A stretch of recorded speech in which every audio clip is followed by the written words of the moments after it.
ঢাকাই সিনেমার জনপ্রিয় অভিনেত্রী নুসরাত ফারিয়াকে আজ সকালে হজরত শাহজালাল আন্তর্জাতিক বিমানবন্দরে গ্রেফতার করা হয়েছে। থাইল্যান্ড যাওয়ার উদ্দেশ্যে ইমিগ্রেশনে গেলে তাকে আটক করে পুলিশ।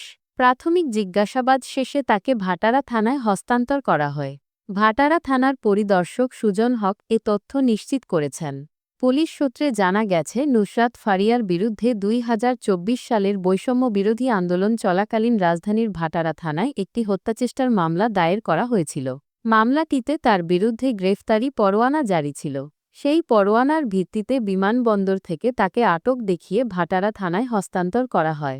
বিষয়টি নিশ্চিত করেছেন ঢাকা মেট্রোপলিটন পুলিশের অতিরিক্ত কমিশনার এস.এন. নজরুল ইসলাম। তিনি বলেন, তার বিরুদ্ধে বৈষম্য বিরোধী আন্দোলনের সময়কার একটি মামলা রয়েছে। সেই মামলা বিবেচনায় ইমিগ্রেশন পুলিশ তাকে আটক করেছে এবং পরবর্তীতে ভাটারা থানায় হস্তান্তর করা হয়েছে। উল্লেখ্য, নুসরাত ফারিয়াকে সর্বশেষ দেখা গেছে জিন 3 সিনেমায়, যা গেল ঈদে মুক্তি পায়।